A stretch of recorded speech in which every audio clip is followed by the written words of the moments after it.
السلام علیکم ورحمۃ اللہ وبرکاتہ۔ آپ صلی اللہ علیہ وآلہ وسلم سے محبت کرنے کا تیسرا حق ہے محبت کرنا۔ امت پر نبی کریم صلی اللہ علیہ وآلہ وسلم کا یہ بھی حق ہے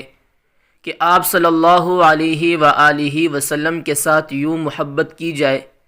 کہ والد، بیٹے اور تمام لوگوں کی محبت سے بڑھ کر ہو۔ نبی کریم صلی اللہ علیہ وآلہ وسلم نے فرمایا، تم میں سے کوئی آدمی اس وقت تک مومن نہیں ہو سکتا جب تک میں اسے اس کے والد، اس کے بیٹے اور تمام لوگوں سے بڑھ کر محبوب نہ ہو جاؤں۔ اسی طرح ایک اور حدیث میں آتا ہے کہ حضرت عمر بن خطاب رضی اللہ تعالی عنہ نے نبی کریم صلی اللہ علیہ وآلہ وسلم سے فرمایا کہ اے اللہ کے پیغمبر، آپ مجھے ہر چیز سے بڑھ کر محبوب ہیں سوائے میری جان کے۔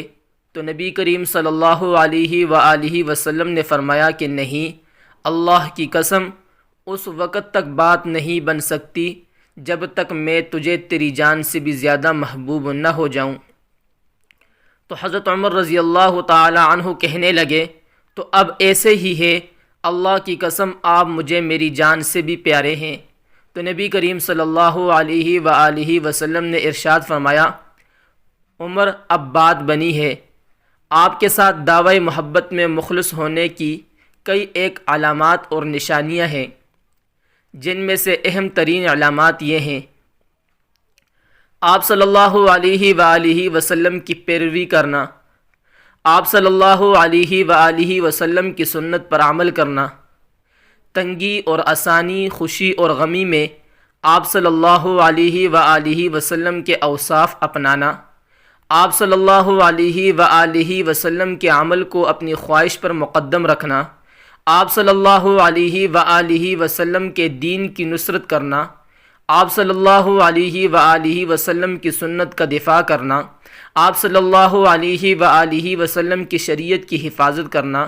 اور کثرت سے آپ صلی اللہ علیہ وآلہ وسلم کا تذکرہ کرتے رہنا، کیونکہ جو شخص جس چیز سے محبت کرتا ہے وہ کثرت سے اسے یاد کرتا ہے،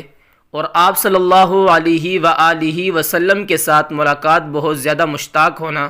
جیسے ایک محب اپنے محبوب سے ملنے اور ملاقات کرنے کا آرزو مند ہوتا ہے۔ اسی طرح آپ صلی اللہ علیہ وآلہ وسلم کے ساتھ سچی محبت کی ایک بہت بڑی علامت کثرت سے آپ صلی اللہ علیہ وآلہ وسلم پر درود پڑھنا ہے۔ جو آدمی آپ صلی اللہ علیہ وآلہ وسلم پر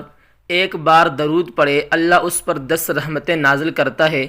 جیسا کہ صحیح حدیث کی روح سے ثابت ہے، بالخصوص ان مواقع پر جہاں درود پڑھنا مستحب ہے، مثلا دعا کے شروع اور آخر میں، اذان کے بعد، آپ صلی اللہ علیہ وآلہ وسلم کے ذکر کے وقت،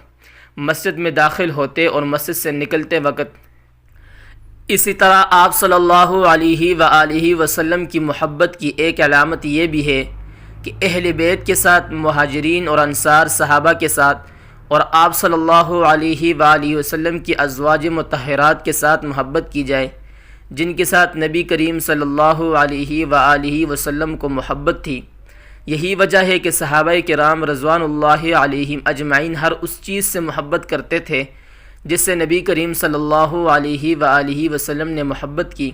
حتیٰ کہ مباح امور میں بھی، جیسے کہ صحیح بخاری اور صحیح مسلم میں حضرت انس رضی اللہ تعالی عنہ سے روایت ہے کہ انہوں نے نبی کریم صلی اللہ علیہ وآلہ وسلم کو ایک بار دیکھا کہ آپ صلی اللہ علیہ وآلہ وسلم برتن سے کدو تلاش کر کے تناول فرما رہے ہیں۔ تو حضرت انس رضی اللہ تعالی عنہ کہتے ہیں کہ اس کے بعد میں ہمیشہ کدو پسند کرتا ہوں۔